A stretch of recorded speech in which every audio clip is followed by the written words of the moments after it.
రాముడు ఎలా చనిపోయాడో మీకు తెలుసా? రామనవమి ఎందుకు జరుపుకుంటారో ప్రతి ఒక్కరికి తెలుసు. కానీ రాముడు ఎలా ఈ లోకాన్ని వదిలి వెళ్లిపోయాడో చాలా మందికి తెలియకపోవచ్చు. లక్ష్మణుడు ఎలా చనిపోయాడు? హనుమాన్ని మోసం చేసి రాముడు ఈ లోకాన్ని ఎందుకు వదిలిపెట్టి వెళ్లిపోయాడు? హనుమాన్ ఇప్పుడు ఎక్కడ ఉన్నాడు? ఇవన్నీ ఈ రోజు వీడియోలో తెలుసుకుందాం. ఈ వీడియో ప్రతి ఒక్క రామ భక్తుడు మరియు హనుమంతుడు భక్తుడు చూడాలి. వీడియో చివరి వరకు మిస్ అవ్వకుండా చూడండి. రాముడు రావణుడిని చంపివేశాడు. ఇక త్రేతాయుగం ముగిసే సమయం వచ్చింది. రాముడు అవతారం చాలించాల్సిన సమయం రావడంతో శివుడు బ్రహ్మదేవుడు ఇద్దరు యమధర్మరాజుని నీవు రాముడి దగ్గరికి వెళ్లాల్సిన సమయం వచ్చింది అని చెబుతారు. కానీ యమధర్మరాజు ఎంత ప్రయత్నించినా రాముడి దగ్గరికి కాదు కదా, కనీసం రాజ్యం దగ్గరికి కూడా రాలేడు. ఎందుకంటే సాక్షాత్తు ఆ మహాదేవుడి రూపం అయిన హనుమంతుడు ఎల్లప్పుడూ రాముడి పక్కనే రక్షణగా ఎవ్వరిని దగ్గరికి కూడా రానివ్వకుండా కాపలా కాసున్నాడు. ఒక రోజు రాముడికి శివుడు కలలోకి వచ్చి నీ అవతారం చాలించే సమయం వచ్చింది రామా, యముడు నీ రాజ్యం బయట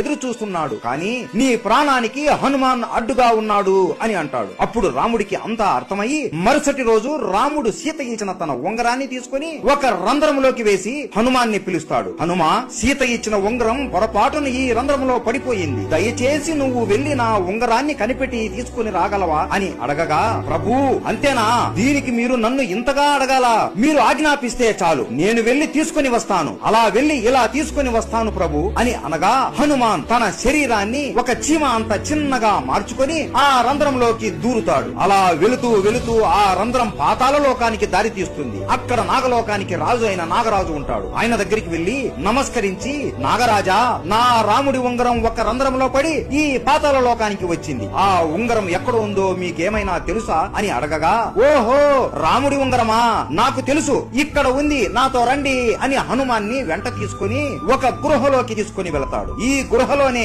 ఆ ఉంగరాలు ఉన్నాయి అనగా, ఉంగరాలా, నాకు కావాల్సింది నా రాముడి ఉంగరమే కదా అని లోపలికి వెళ్లి చూడగా హనుమాన్ ఆశ్చర్యపోతాడు. ఆ గృహ లోపల ఒకటి కాదు, రెండు కాదు, మూడు కాదు, కొన్ని లక్షల కోట్ల బంగారు ఉంగరాలు ఉంటాయి. హనుమాన్ నవ్వుకొని, నాకు తెలియదా నా రాముడి ఉంగరం ఏదో అని వెతకడం మొదలు పెడతాడు. అయోధ్యలో హనుమంతుడు లేడు అని తెలుసుకుని ఇదే మంచి సమయం అని యముడు రాముడి దగ్గరికి వెళ్లి, రామా, నీతో ఈ రోజు ఏకాంతంగా చాలా ముఖ్యమైన విషయం మాట్లాడాలి. మనం మాట్లాడుకునే సమయంలో ఎవరైనా మధ్యలో వస్తే వారికి మరణ దండన ఇవ్వాల్సిందే అని అనగా, రాముడు లక్ష్మణుడిని పిలిచి, ఈ బాధ్యత నీదే లక్ష్మణ, ద్వారం దగ్గర ఉండి లోపలికి ఎట్టి పరిస్థితుల్లోనూ ఎవ్వరిని పంపించకు అని ఆజ్ఞాపిస్తాడు. సరే అన్నా అని లక్ష్మణుడు ద్వారం దగ్గర నిలబడుకుని ఉంటాడు. లోపల యముడు రాముడితో ఇలా అంటాడు, స్వామి, శివుడు మరియు బ్రహ్మ ఆజ్ఞ వలన నేను ఇక్కడికి వచ్చాను. మీరు ఈ రాముడి అవతారానికి ఉన్న కార్యం ముగిసింది. ఇక మీరు విష్ణు రూపంలోకి మారి